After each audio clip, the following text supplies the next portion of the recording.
Alors je sais pas si tu vas le remarquer, mais il y a quelque chose de changé chez moi. Je parle bien évidemment de mon bronzage. Non mais quand même, je veux dire, ça se voit que je suis pas aussi blanche. Ah oui, puis aussi, bon, je sais que ça ne se remarque pas, mais je me suis fait une frange républicaine pour cacher mon front populaire. Comment ils vont là? J'espère que tu as passé de bonnes vacances. Oula, on a une sacrée vue sur le pare-choc avant de la Twingo là. Cette année, j'ai fait un truc que je n'avais pas fait depuis 5 ans. Prendre des vacances. Des vraies vacances. J'ai redécouvert ce que c'était que les vacances et vraiment, j'adore le concept. Je pense que je vais investir beaucoup plus d'action dans les vacances à partir de maintenant parce que ça m'a fait un bien. Mais fou! Ces dernières années, je partais genre peut-être 3-4 jours par-ci par-là, mais clairement c'est pas suffisant pour se ressourcer. Et c'est là vraiment que je me suis rendu compte de l'importance de prendre des vacances et de partir loin de chez soi. Pour prendre de la distance et pour arrêter d'être en boucle dans ta tête, tu vois, et prendre du recul. Je sais pas si c'est clair, je sais que ça peut paraître banal et évident ce que je raconte, mais on n'a pas tous la chance de partir en vacances et c'est bien de le rappeler, je pense. J'ai pris une feuille et un stylo avec moi pour te montrer où est-ce que je suis partie. Ça c'est la France.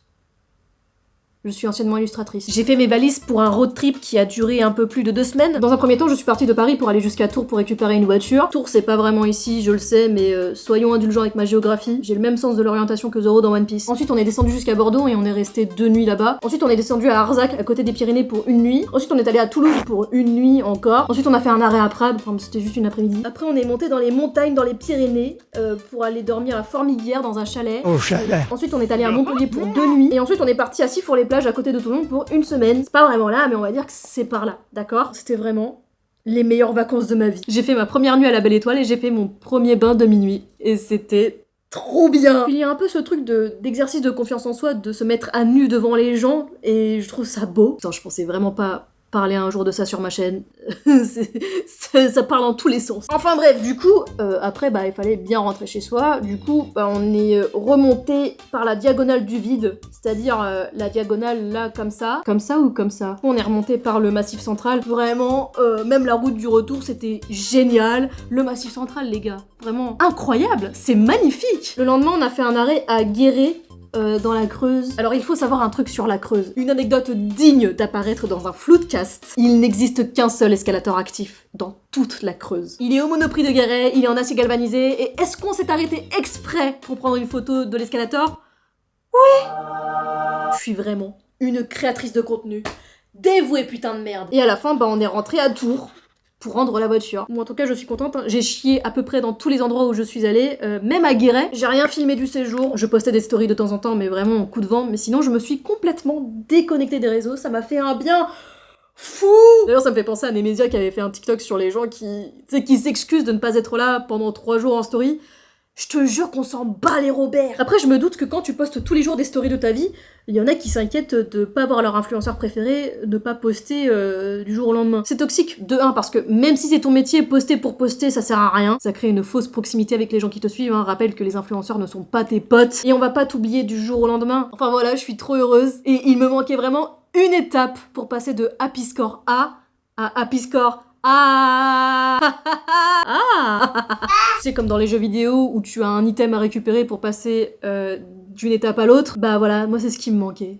Les vacances. Mais du coup j'ai capté un truc pendant ces vacances, c'est que je n'ai pas d'objectif qui maintient ma motivation. Je suis passionnée par ce que je fais, mais le problème quand t'es en indépendant, quand tu n'as personne derrière toi, c'est compliqué de se motiver. J'ai compris que j'ai réussi à obtenir un peu tout ce que je voulais et que ma seule motivation, c'était de payer mon loyer. Mais là, j'ai une nouvelle motivation, les gars.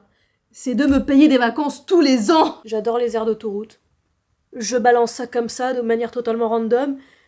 Mais j'adore les aires d'autoroute. C'est comme les gares et les aéroports, j'adore ça. Est-ce que je suis la seule à aimer ça? Mais bien sûr que non, on est 7 millions d'êtres humains sur cette putain de planète, espèce d'abruti. J'adore les gares et les aéroports. Et je pense que l'un de mes goals stupides, ce serait de dormir dans un aéroport. En fait, je sais pas, c'est le côté éphémère, le fait de croiser des gens qui sont à 2 doigts de s'envoyer en l'air que je trouve sexy. Je pense que mon plus grand rêve, c'est d'être influenceuse d'aires d'autoroute. Non mais sans déconner, il y a vraiment de super belles aires d'autoroute, genre d'aller chier là-bas et de filmer mes impressions, etc.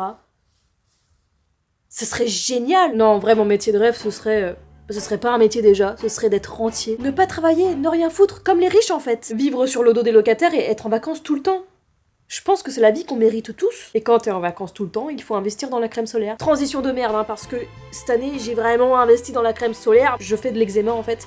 Et la seule crème solaire qui me convient, c'est la Beauty of Joseon. C'est une crème solaire coréenne. Petit rappel que la crème solaire est importante pour la prévention du cancer de la peau et de la péremption de la femme. Donc parce que c'est bien connu que la crème solaire stoppe la vieillesse. On va tous vieillir, on va tous devenir fripés avec les bras qui vont pendre là comme des escalopes. Là, faut que j'arrête de râler parce qu'en stream on m'a dit que j'étais une râleuse. Vous avez été des milliers à me demander mon avis sur les JO. Pas du tout. Mais je vais quand même donner mon avis parce que visiblement ça te plaît que je parle de tout et n'importe quoi. On va commencer avec la cérémonie des JO. Moi je faisais partie de ces gens qui disaient que ça allait être une catastrophe. Bah voilà, mea culpa, je ferme ma gueule maintenant. J'ai beaucoup rigolé aux polémiques. Alors non, ça c'est pas l'apocalypse de Saint-Jean sur son cheval, ça c'est Beyoncé. Et là ça me paraît quand même assez évident que c'est le grand schtroumpf dans son assiette de crudité. Mon passage préféré évidemment c'était Gojira. Vraiment, j'en ai encore des frissons tellement. On était scotchés devant la télé, c'était furieux. Vraiment, j'ai trouvé ça audacieux, surtout avec le contexte politique actuel. Sinon, pour être honnête, j'ai pas suivi plus que ça le sport parce que j'étais en vacances et que j'étais pas souvent devant la télé. J'ai vu en direct le record de Duplantis. Bien sûr, on a tous vu Léon Marchand, mais relâchez-le à la mer, ce pauvre garçon. Et évidemment, on n'oublie pas l'envers du décor des JO. On n'oublie pas que des étudiants ont été délogés de leur logement Crous. On n'oublie pas non plus que les SDF ont été mis à l'écart. Pour autant, je pense que malgré tout, on peut se laisser s'émerveiller, se laisser surprendre par cet événement. Oh, et je suis tombée sur une vidéo sur TikTok avec une énorme Quand j'étais étudiante, vous voyez, je me suis retrouvée, il n'y avait pas de train, j'allais à mes examens, c'est pareil, j'avais fait toute la ville à pied, vous voyez, voilà. J'avais dit que j'arrêtais de râler. Vous me rendez fou et je suis revenu hier de vacances et... Moi ça me fait beaucoup penser à ces personnes qui sont là à dire que les 35 heures c'est pas assez. Alors moi je travaille 90 heures par semaine, bande de feignants. Alors là ton père le chameau parce que c'est pas un exploit. Faut vraiment qu'on mesure en années-lumière, en iota, la profondeur de la gorge de ces gens-là tellement elle est profonde. C'est pas un flex d'être en burn-out. D'ailleurs c'est marrant parce qu'on est au mois d'août. Burn-out. Actuellement en train de boire du matcha, de vraie influenceuse boit du matcha dans une pinte. Je suis devenue accro à ce truc là, c'est une catastrophe. Je pensais m'être affranchie des modes, des trends. Je pensais ne pas être comme tout le monde, mais si en fait Julie, t'es vraiment corruptible. Et c'est une catastrophe parce que ça coûte une blinde. Après j'ai un bon plan radamalin. Si tu vis sur Paris ou que t'es de passage, tu as le matcha de chez Matcha Social Club que tu ne peux acheter que sur place. C'est un matcha cérémonie qui coûte 20 balles les 30 grammes au lieu d'une trentaine d'euros. Bon, c'est pas très radin, mais en attendant, bah il est très bon. Alors ça commence à faire un petit moment que j'en bois tous les jours. Est-ce que je constate une différence? Est-ce que j'ai ralenti ma vieillesse, grossi des seins? Est-ce qu'on a un nouveau premier ministre? Non, j'ai même eu un poil incarné à côté du trou de balle. Est-ce que t'avais besoin de savoir ce détail? Je ne pense pas. Mais j'ai trouvé ça très très rigolo de... Enfin... Quelle idée d'avoir un poil incarné à côté du trou du cul. Bon, après je bois du matcha dans un jerrycan de lait, donc pas sûr que les bienfaits agissent vraiment. Et je dois quand même admettre que je n'ai pas le contre-coup de la caféine comme je pouvais l'avoir avec le café, je n'ai pas de pic d'angoisse non plus, donc je vais continuer d'en boire et me ruiner. Et oui, je suis en pull. Épaules dénudées parce que bah je veux avoir un semblant d'été quand même. C'est ce qu'on appelle faire un déni d'été parce que là actuellement il pleut.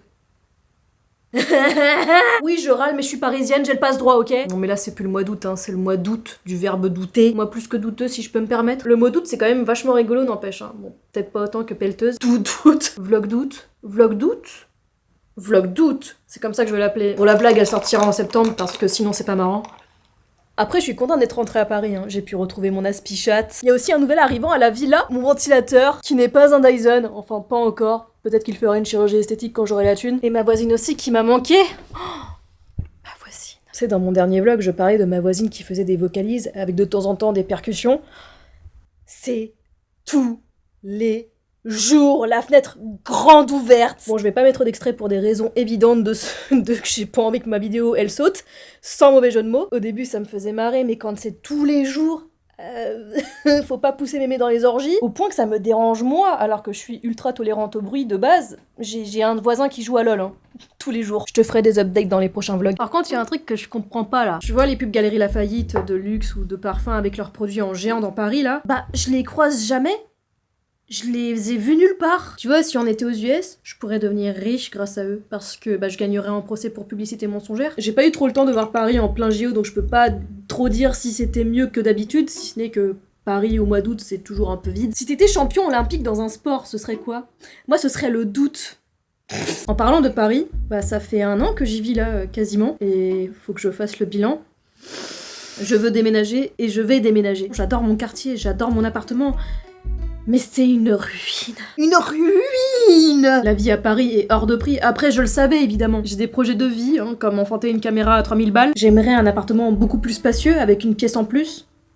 pour ma caméra à 3000 balles. Je tente des trucs. J'ai un joli tapis, je me suis dit pourquoi pas tenter un joli plan vu de dessus. Sauf que vraiment c'est un peu ridicule. Voilà, je pense que là c'est un peu moins ridicule. Alain Delon est mort, mais alors je m'entends pas de le Marion Cotillard si je puis me permettre. Non mais je veux dire, c'est quand même rigolo de voir à quel point les gens oublient et pardonnent les gens quand ils meurent. Le gars a admis sans gêne qu'il frappait ses femmes. Oui, tu peux être un grand acteur et être une énorme on l'a vu, hein. Alain de loin, hein, vraiment de très loin. Et voilà, je râle encore. Et c'est pas ma faute hein, si les gens sont bêtes. Et en parlant d'autocar, j'ai bien lu les commentaires, j'ai bien pris en compte ton souhait que je fasse une vidéo à la Mister JD où je réponds aux commentaires. Je vais le faire. Et comme les gens me l'ont demandé aussi, la prochaine vidéo se portera sur comment se lancer sur internet. D'ailleurs, on a écrit le script en live, donc n'hésite pas à me suivre sur Twitch et aussi sur mon canal Instagram pour être au courant de quand est-ce que je stream, bien sûr. De la pub, j'en fais clairement pas assez, donc désolé, je fais chier avec ça. D'ailleurs, abonne-toi. Je lis tous les commentaires, je lis tous les DM. Malheureusement, je peux pas répondre à tout le monde parce que sinon ça me prendrait 3 plombs. Et vraiment, merci beaucoup parce que je vois que les vidéos te plaisent. Je sais que les commentaires négatifs que je reçois, c'est vraiment minoritaire par rapport à tout l'amour que je reçois. Donc encore une fois, merci. Mais ça va pas m'empêcher de me faire des thunes dessus. Ah oui, j'ai un truc hyper important à te dire. Je me suis mise à The Office 40 ans après tout le monde parce que le nombre d'épisodes me faisait peur, mais quel bonheur! Je n'ai aucun regret à la découvrir maintenant, cette série, avec mes yeux d'adulte. Et si j'ai un bon conseil à donner, ayez un dessin animé à grignoter le matin. Je m'explique, ça peut être un podcast, une série, une chaîne YouTube, une chaîne de radio, doudou, surtout pas Twitter, surtout pas TikTok. Vraiment un contenu qui te fait du bien pour bien démarrer ta journée et pour te motiver juste à lever ton cul du lit. La série est tellement bien écrite et avant-gardiste sur plein de sujets. Ah oui, j'ai oublié de préciser, mais j'en suis à la saison 5. Je l'ai bouffé la série. Après, de base, j'aime beaucoup les documentaires et dans le même genre, t'as What We Do in the Shadow. Vraiment, c'est hilarant. Et ce que vraiment j'adore, c'est qu'il n'y a pas de faux rire. Vraiment, ça me cringe. La série Friends, je ne peux pas la regarder à cause de ça. J'aime vraiment tous les personnages, même si je pense que mon préféré c'est Kevin. Je pense que Kelly et Ryan c'est mon couple préféré parce que c'est un couple toxique. Jim et Pam, le couple sain, tu vois, c'est si bien écrit, putain. Sometimes love affairs look different to the people inside them. Jim, gars ultra green flag, hein.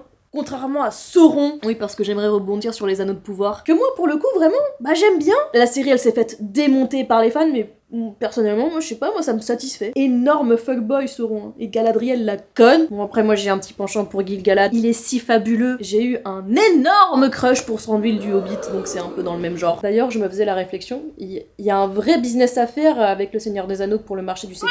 Un cock ring of power. Genre, l'anneau en cock ring. Je sais pas, moi j'achète. J'ai été vérifiée.